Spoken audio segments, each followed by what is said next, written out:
Hi, I'm Andrew Dye. I'm a software engineer at UnionAI, and I typically drink black coffee in the mornings, but would love an Americano when I can find one. David is back. He I is am. on a podcast with me. And for everyone that is not watching on YouTube, it just makes me feel like you are the Always Sunny in Philadelphia meme right now, because behind you, you've got a ton of math going on, dude. What is that? It's some formulas to, let's say, find the total compute, the total communication, and then measure the intensity, the arithmetic intensity. It's related to some distributed training research I'm working on. There we go. So in case anybody's been wondering, where the hell has David been? He's gone to the dark side. He's a researcher now. He hung up his MLOps hat. Actually, not really. You're still doing MLOps on the daily, right? Yep, at Microsoft heavily. Yep. But now he told me the other day, he said, I've gotten to the point where any problems I encounter, I've seen them before, so I don't really need to look that stuff up anymore. You're just too good, dude. You're too good at this. You've graduated MLOps Academy. Not at all. I feel like now, as I'm diving into an area that's a bit different, I feel like a noob all over again. It just feels like there's so much I don't know. There's so many things I feel like I should know. Imposter syndrome, like you name it, going through it all over again. But it's fun. I think this is it comes with being in this industry. You either change frequently, whether it be roles or jobs or area of interest, or the technology and just what's going on in the space changes. Yeah. So everything changes. Yeah, and you like to push your limits and see how far you can go and see what you can learn. That's right. So it's cool to see. I like watching from the sidelines and getting explained every once in a while what all those sigmas on your board mean. Summations. Those are summations. Sums. There you go. Yeah, it's actually not as complicated of math as it looks like. Yeah, but it is intimidating. Math, it's funny that you mentioned that, but I've always felt intimidated by math growing up, and it was only till I got into the machine learning space that I started to feel more comfortable with it. Funny enough, even though it's so math heavy, because I felt like there was a way to represent it with code, and that made it far less scary. And math became like, oh, it's just I can write. It just felt less intimidating. But it's still like that. As I'm reading these research papers, especially as I start reading like proofs for things, I'm like, oh gosh, man. Here, got to buckle up tight. Buckle in and get ready for this. Dude, I love how you're just like, yeah, math scared me until basically I became a rocket scientist and I just got over it. That's for context, without getting too deep into that's how I learn things. I like throw myself into something new and like sink or swim and eventually figure out how to swim. But exactly. It's always like that. Like, what the hell is going on? I'm drowning, looking at these communities for help, these blog posts for help.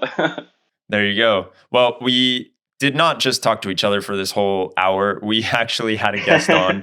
As much as I would have loved to have talked to you for the next hour, we brought on Andrew, and that was incredible, man. You got some top takeaways, or you want me to go first?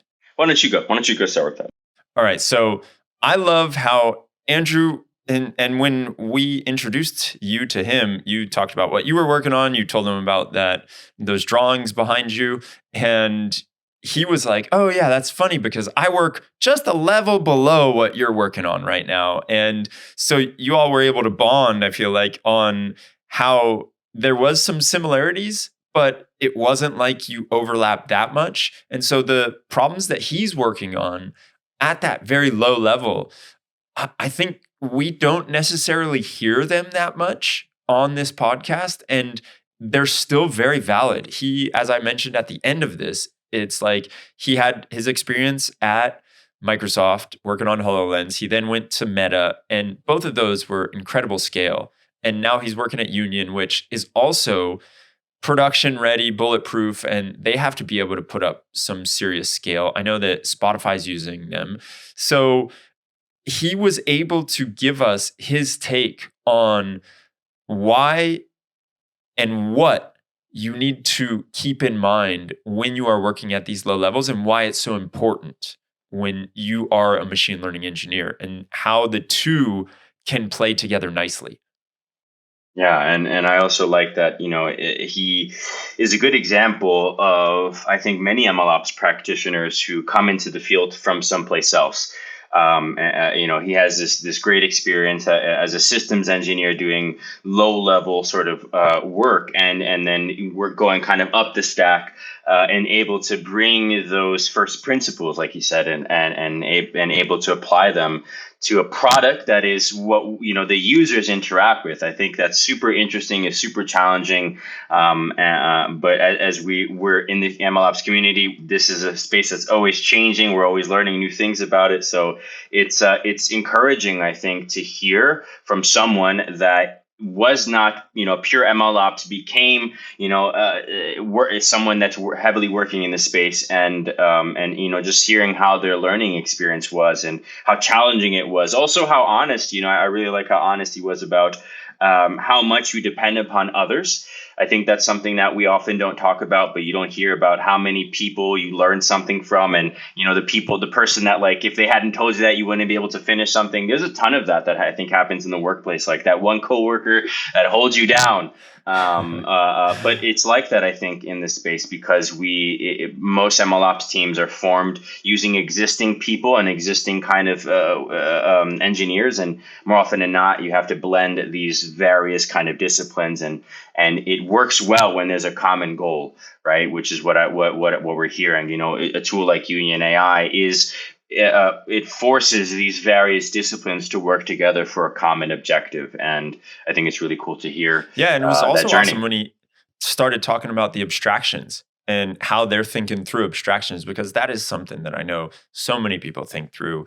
Like, what's the right abstraction layer? And then how you can just create a Swiss cheese effect where you think you have this nice level of abstraction, but then you expose one little button that you can play with, and then the complications or it gets a little bit more complex, and then you expose another button, and before you know it, it's just a Swiss cheese of buttons being exposed and these whole knobs that you can play with. But then why do you need this abstraction? And so you have to go at it again and try and create that nice abstraction layer. So it's cool to see how they're thinking through that.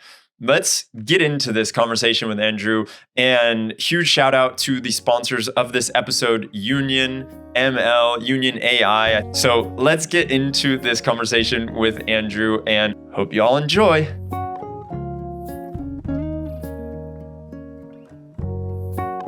Andrew, welcome, man. It's great to have you here. Yeah, thanks for having me.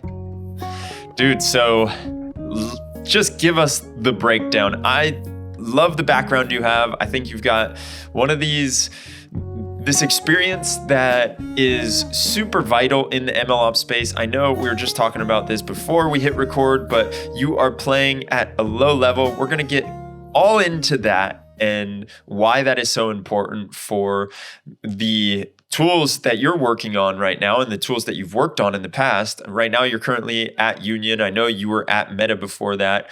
Can you just break it down? Like, how'd you even get into software engineering? Yeah, absolutely.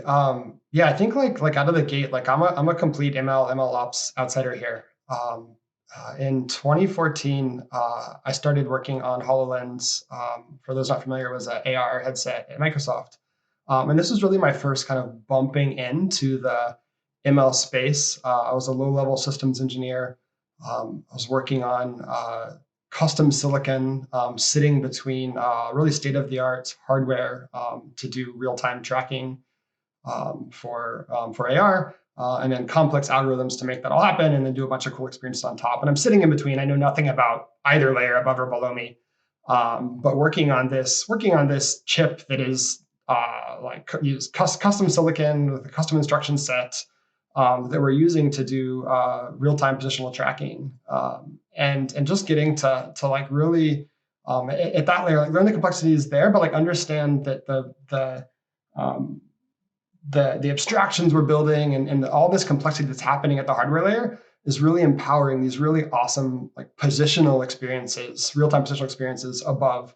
I remember days sitting in my office like playing this like bug shooting game, or like bugs are coming out of your walls, and I don't know. It was like wild to me to see how like this, like with the power of like images and data and like computation, like you could just enable these really, really awesome experiences. And so like over this time, like really just kind of just started bumping into like what is this ML thing? But ultimately had no idea. I'm curious what, from your perspective, when as you were learning this from scratch, like what was the learning curve like? Because it seemed like this space it still is changing a lot, right? Like, especially in light of the metaverse and some of the other applications that people are looking to put together for this. I'm curious, what was it like growing in that stage and then, going to another field that's also complicated, right? I'm just curious to hear your experience there.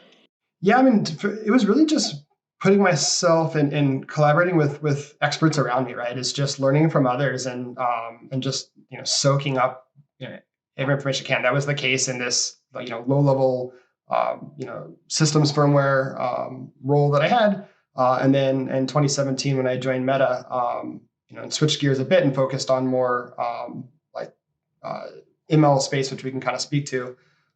Again, same thing, just like learned from a bunch of experts in the space, highly iterative, knew nothing from the beginning, and have just been kind of soaking things up since.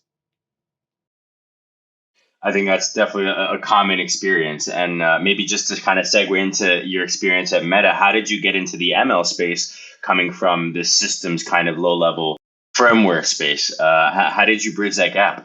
Yeah, absolutely. For those not familiar, the way Meta works is you're hired as an engineer for the company, and then you go through a boot camp and team finding process. It's really up to you to go engage with teams and like figure out what you want to do. I knew kind of based on my exposure to ML and computer vision, I was interested in exploring that space more, but really didn't know what I was looking for. And ultimately found a team that was responsible for distributed training and what would eventually become the AI infrastructure organization. And it seemed just like the perfect mashup between this like ML space that I was interested in learning more about, but like a bunch of systems problems, which I'm like was skilled in and comfortable and passionate about. And so I found this nice middle ground that really let me just kind of jump in and start kind of narrow and then really grow out from there and kind of explore a bunch of different facets kind of at my pace. And did that have anything to do with the Pytorch team, or were you completely separate?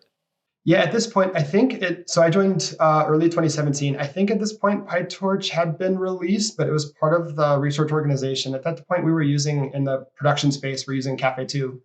And Oh, so a good nice. chunk of my time there was on Cafe 2. And in fact, I worked on distributed data parallel algorithms for and systems abstractions for Cafe 2, which would end up being the precursor to PyTorch DDP for those familiar. So I'm kind of involved in some of the development arc of that space. All right. So you mentioned that you tried to surround yourself with some smart people that understood where you were going. What are some things that you had to learn and you wish you would have learned faster or sooner, I should say? Maybe not faster because everybody learns at their own pace, but things that you recognized a little bit later on down the line and you think to yourself, oof, I would have liked to have known that a little bit earlier. Yeah, I really saw this from kind of two angles. One kind of like up the stack and toward the ML space. Like I just had no idea. Like I took the like Andrew Ng course in Coursera, and, just to like give me some more familiarity around like what is deep learning and what are neural nets, and like I knew just enough. But like that's all like a lot of that's pretty academic and simple. And what I was working on was instead like doing distributed training using model parallelism across tens of nodes, and so like things get like way more complex really quickly, and it kind of builds on a lot of these basics that I really didn't quite understand. So I was just kind of flying by the seat of my pants, um, you know leaning on others where I could, but also just like trusting that like I'll figure it out eventually. Like I didn't get too hung up on like I got to know all this. Like it's just like the entire surface is not knowable. But I think interestingly as well, I had not worked like at a service layer before, like a classic one. Like I had come from like operating systems, low level systems. So at the same time, I'm also learning the like all the classic infra service oriented pieces too. And so and Meta's a leader in the space, a ton of amazing experts here that I had an opportunity to learn from. So I was really relying a ton on just my intuition and just examples that I found and just kind of trying to mimic what I could. Apply my intuition, like what I thought was right as we move forward and try to scale things.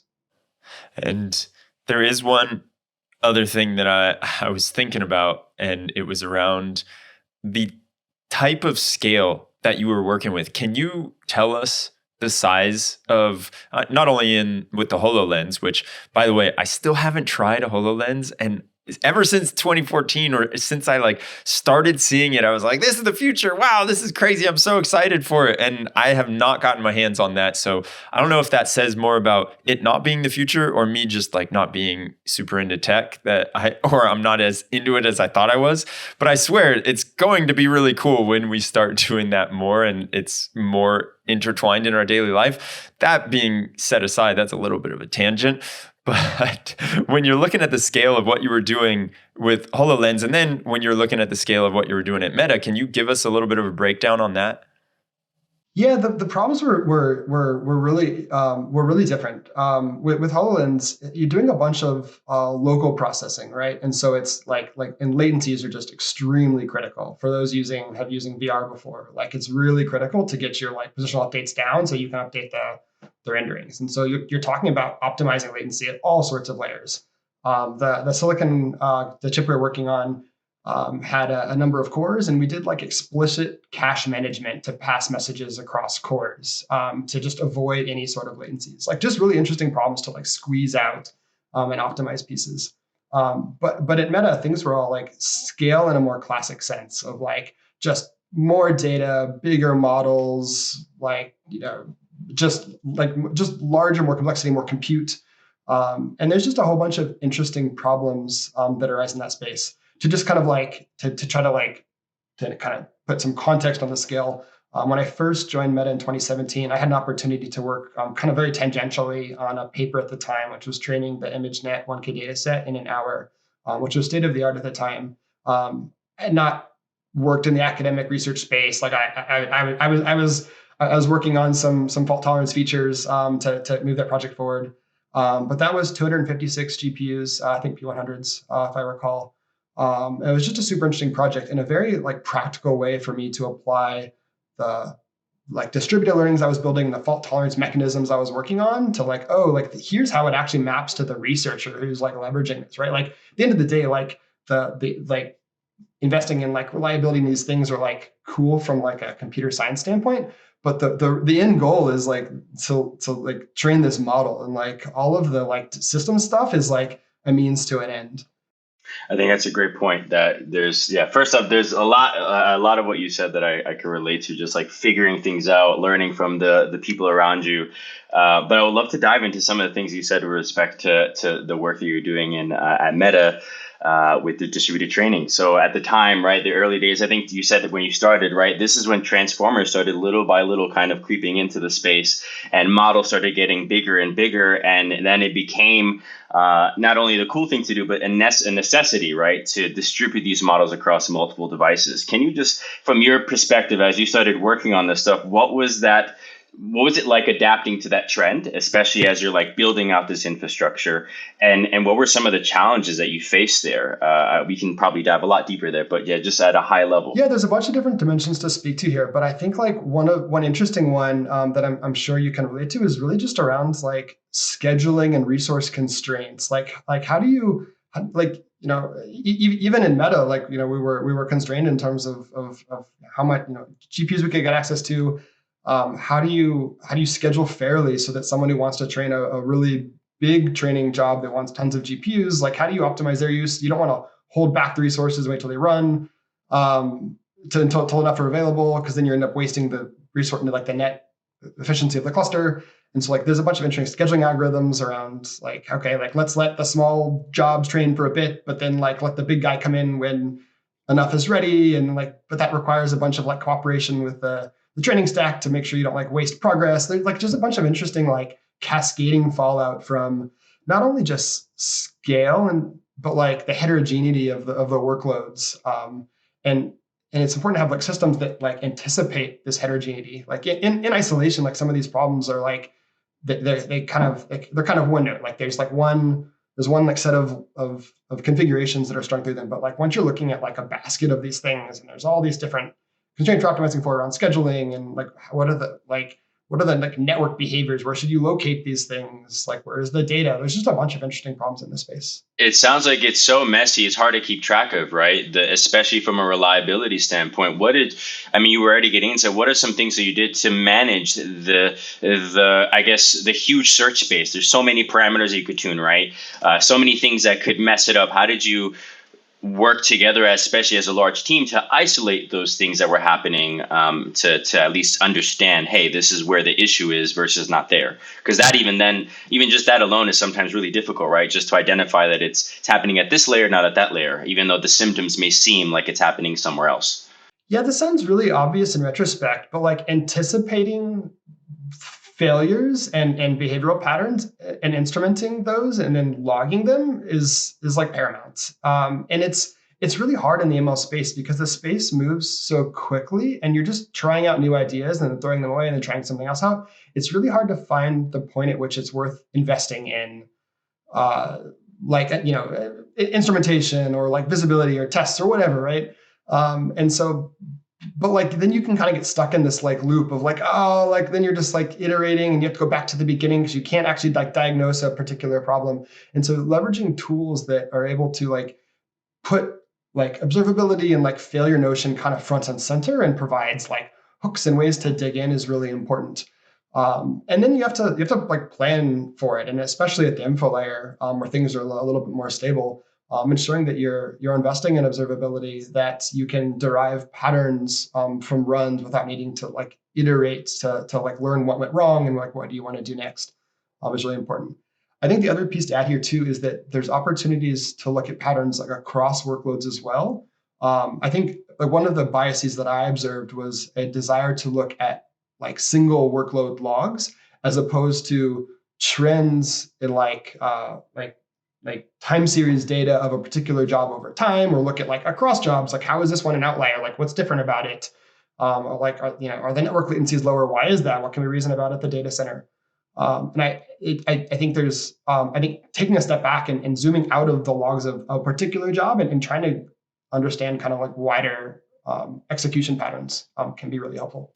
Wait, and how were you doing? How would you do that? Would you just did you create some kind of program to be able to look at them all, or would you just bring them onto Excel and have a look? Yeah, great question. At Meta, there's some great tools, and as I'm learning now that I've spent a couple months working in the open source space, there's some here as well around just instrumentation. And there's really two common types we use. Tabular logging for kind of verbose details of various states you're passing through is super useful. And then more interestingly, and the one that was maybe less commonly used, but I think really helpful was like time series data points. So just like emitting counters as you got to various events happened, or like you're like logging latencies, and you can look at like standard deviations and average latencies and various things, and you can use those to like glean insights that can kind of give you your next exploration direction or next thing to try. So there is something that I want to transition to, and it feels like now is the point. Now, we've talked a lot about your time at Microsoft. We talked about Meta, and you are now in a new phase, a new chapter of your life. You're now working at Union, and shout out to everybody that is working at Union and the people behind Flyte, because product is, we did so much cool stuff with Ketan and the Union team, as you know, Andrew, and they are one of our proud sponsors, so we cannot thank them enough for being a sponsor. But what is the one thing that is interesting to think about for me is you're not necessarily a machine learning engineer, but you do deal with machine learning engineers. And I'm sure that you dealt with them at Meta, and you're continuing to deal with them now at Flyte and at Union. What does that look like in your eyes? How do you see someone that is in your position, that has your skill set, being able to interact with the machine learning engineers? Yeah, so I think coming from Meta, I feel like I had this somewhat kind of like narrow perspective on like how things were done, what tools do you use. There was kind of like one way to do things. There was like these like layers, and I was at times like several steps removed from ML engineers or data scientists and such.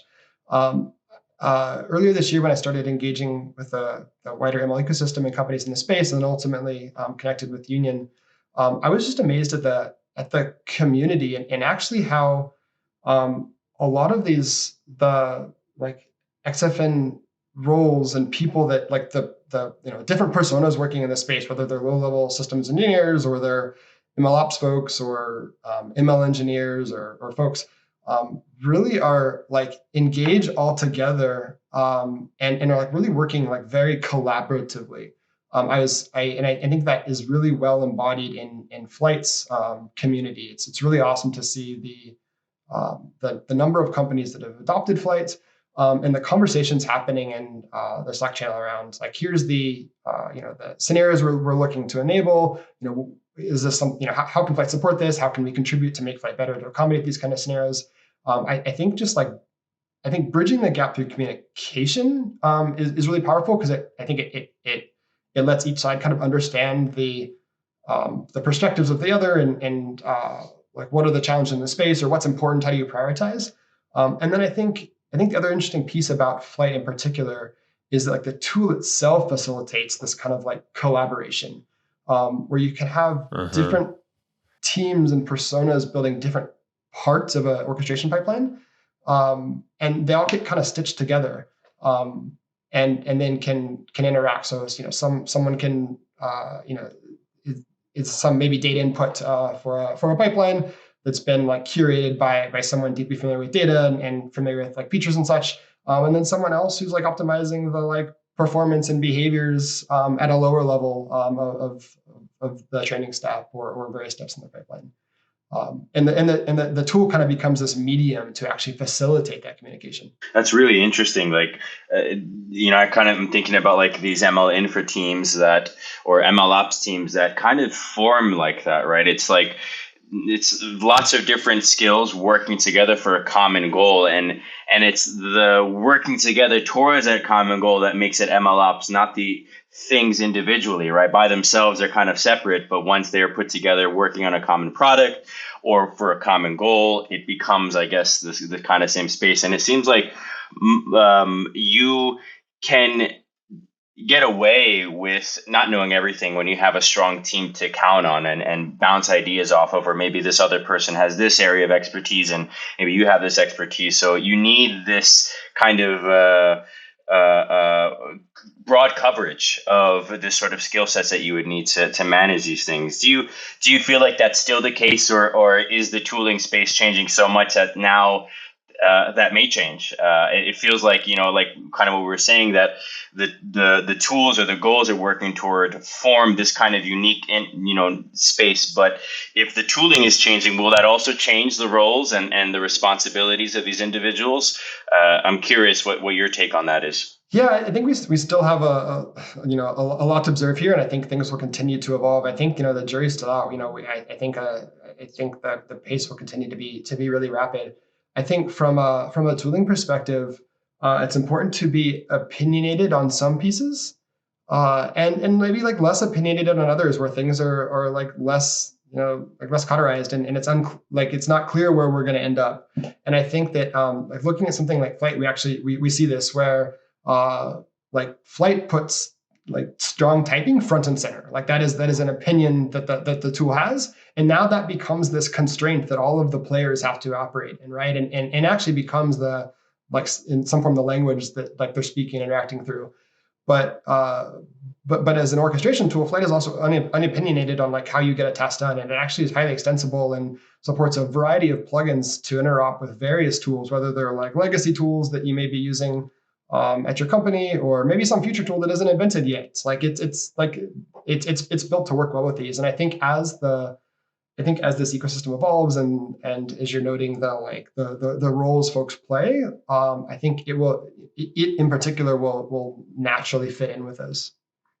Something I've been curious about is just kind of going back to the distributed training space, and we're talking about how ideas develop and we kind of come to a consensus, and products or tools forming an opinion is important because that shapes, right, the direction of things. One thing that came to mind was in the distributed training space, like when you started, data parallelism was like the standard way to train models, right? And then as the models got so big, and there's a limit to which data parallelism works. I think it's like 1.3 billion parameters, something like that. And then pipelining came into play, and then tensor parallelism. And it's only now that I'm starting to see some consensus on the definition of these things, what this means, and where it works, and what the trade-offs are, like when it's good, when it's bad.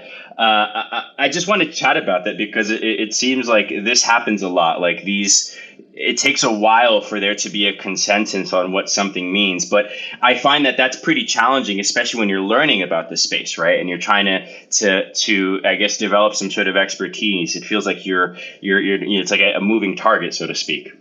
Yeah, I think there's a couple interesting pieces to think through here. I think one is like not to like over invest in a certain space until it has stabilized a bit. Like um, don't constrain the system to meet like a certain set of assumptions that aren't going to quite hold or haven't played themselves out yet.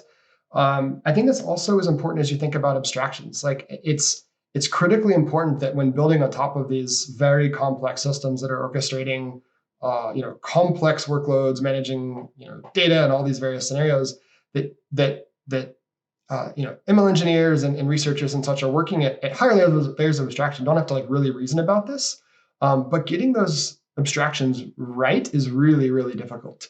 And I saw this play out a lot at Meta. I imagine this is true in other areas of the domain as well, where like you take a stab at some like nice, clean, simple abstraction, and then it's like, ooh, but we need this like one other thing. And so you like poke a hole, and then you like poke a hole here, and then all of a sudden like you've like leaked all of these knobs from your low-level system like way up into the upper layer. And then everyone's frustrated. No one understands like what that knob does, and if like you twiddle it here, like what happens over here.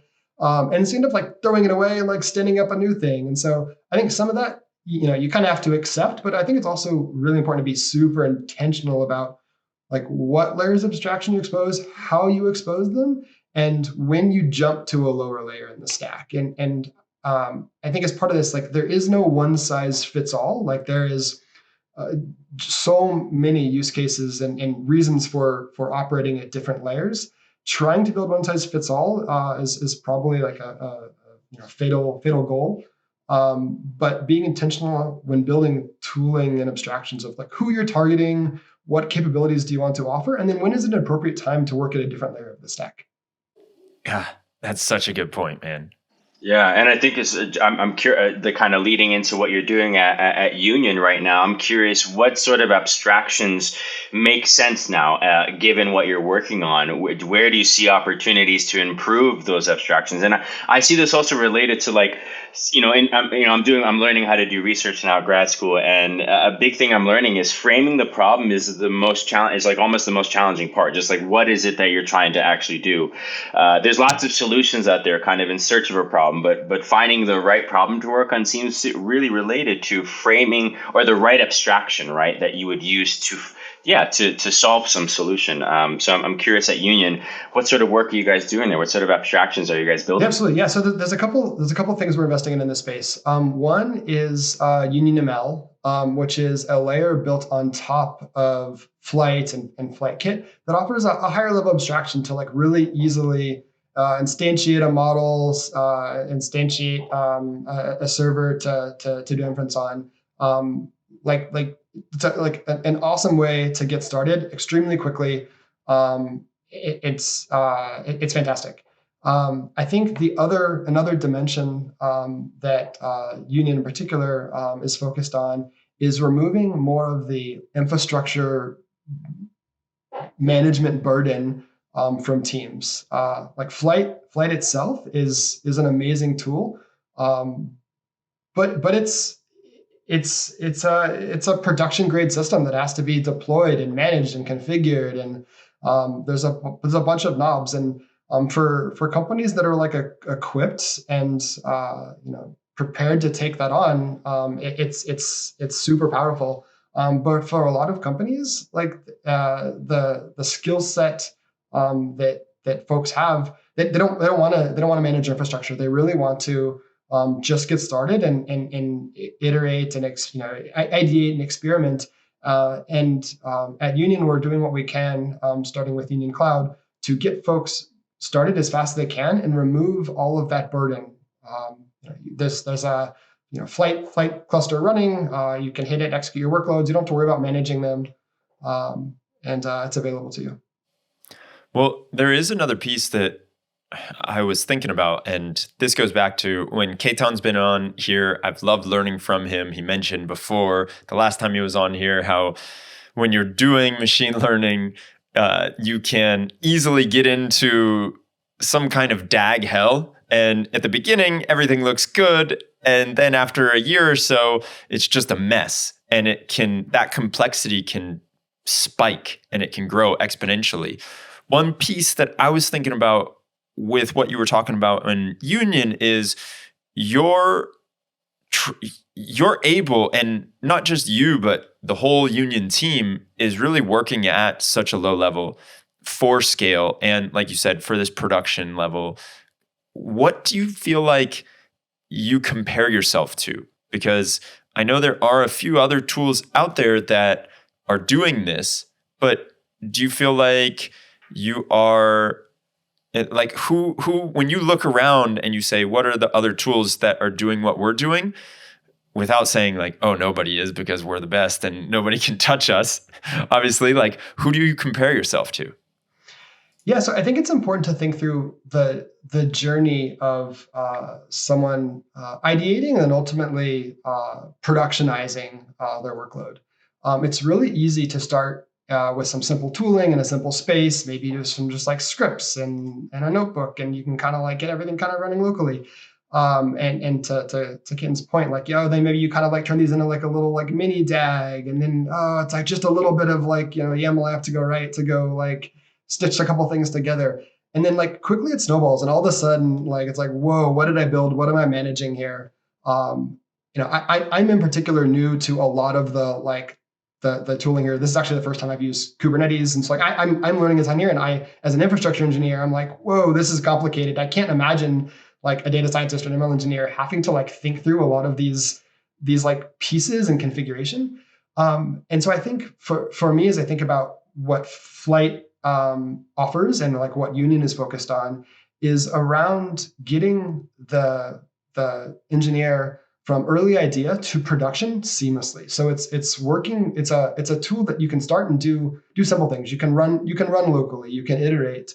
But it's built with first principles that enable it to go from that to production grade, where all of the like caveats and corner cases have all been like thought through and handled and are like built into the product. That there's not this like big leap you have to make. You don't have to rewrite your thing in some new tool. I think that's something that's really awesome about Flyte and how it was built. And in particular, and I'm sure others, other listeners know, but was built and run at production scale at Lyft and is now used by 80 plus companies across the space. But as you alluded to, there's a whole bunch of folks investing in this space. I think there's a bunch of open source options, and then a bunch of companies have built their own solutions. We had one at Meta. I think there's a couple things to think through. I think there are a bunch of solutions like Airflow, which you alluded to, which are commonplace, not necessarily because they serve the role of ML orchestration perfectly, but because there's been an evolution around them. And so I think something like Flyte is able to bring a targeted, purpose-built approach to improving the experience around Airflow.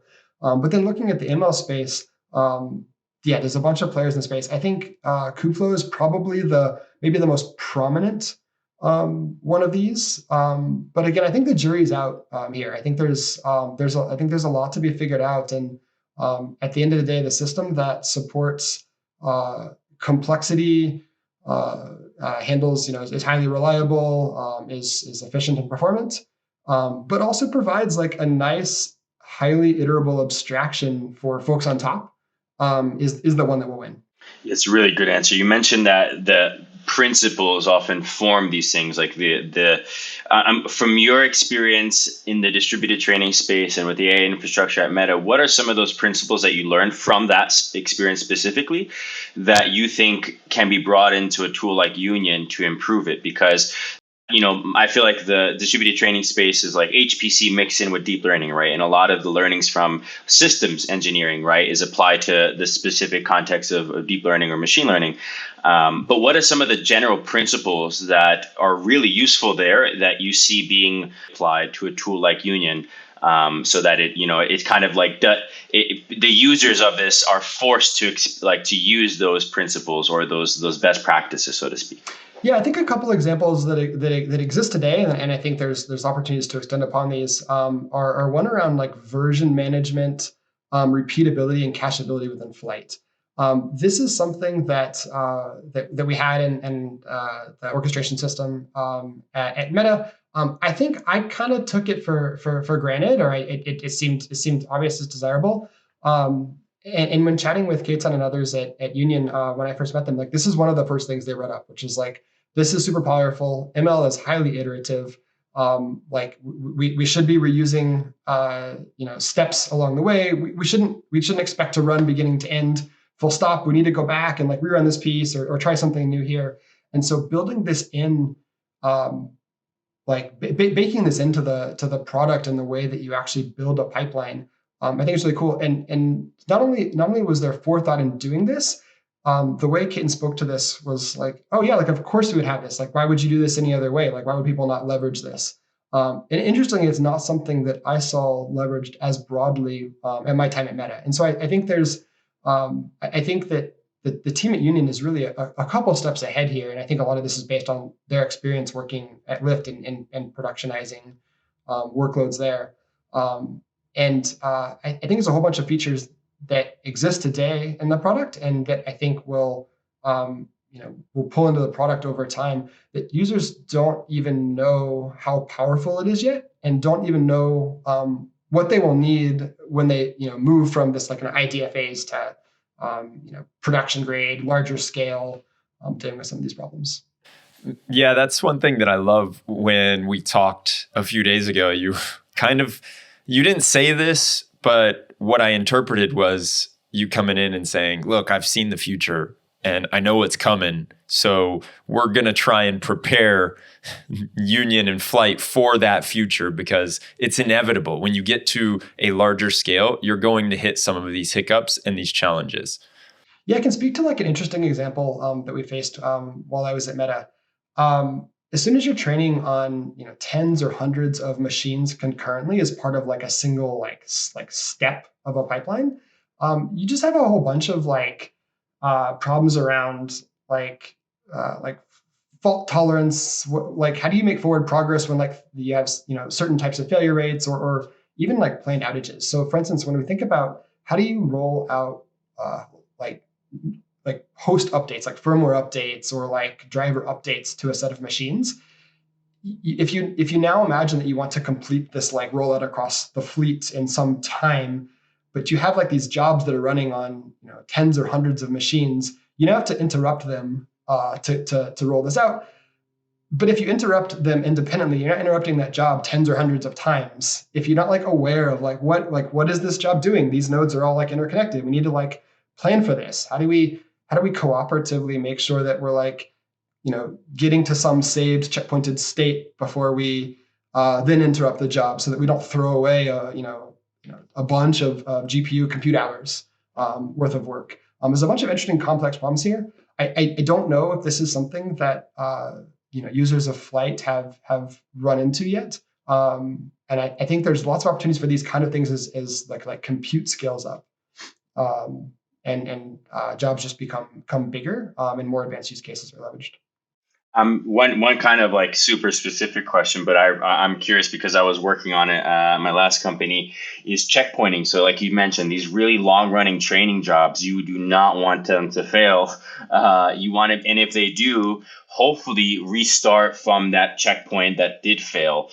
Is Union working on anything along those lines to enable it super easy for these long running jobs if they do fail to restart from their like previous checkpoint? Yeah, absolutely. Yeah. So Flyte is a feature called intra-task checkpointing, which does just that. There's this simple Python API which lets you write a file to a well-known location, and the orchestration system Flyte will feed you back this file on restart, and so the task can be built to directly leverage this. And if you're using something like Pytorch, there's like layers of abstraction built on top of this, and you can recover. They can kind of plug in and incorporate to the system. That's awesome. And one last thing. What about I know there's been lots of work in these, let's say, libraries like DeepSpeed or FairScale that will take your model and automatically partition it for you. Is there any interest in combining that sort of functionality? It seems like it'd be hard though, right? Because that space is changing, and it seems like Union is mostly focusing on the orchestration of a lot of these things, but will it also include some of those use cases? Yeah, I think it's a good question. I think Union is a young company and is focusing on what it does really well, which is the orchestration layer, and executing there, and really empowering layers above in various integrations to plug in, to leverage those, exploit some of these advancements like you're noting. What the future holds for Union, I think TBD. Like I think there's a lot of room for growth. We have a ton of really awesome and smart people at the company that are highly plugged into like what's going on in the industry. It's pretty cool to see the communication within the company and sharing of like new ideas, new tech that comes out, like what's hot right now. But I think at the moment, I think focusing on the skill set that the team has and like what they've what they're have proven themselves and delivered a product on, and expanding on it is the focus. I think that's wise, right? You do what you're best at or what you're good at. There's too many things going on in this space to take a stab at them all. But it's nice to know that there's people that are good at keeping up with all that, right? Because I feel like that's even a skill in and of itself. Just like what is going on in this space. Like I suck at it. I always find out last minute on like LinkedIn when some people post some paper or something, right. But it's just so fast moving. So I can only imagine it probably wouldn't make sense or wouldn't be wise for a company to make that their like business strategy, right? We're just going to keep up with everything. Yeah. Then you end up chasing just the next new thing, and all of a sudden you're creating a crypto company.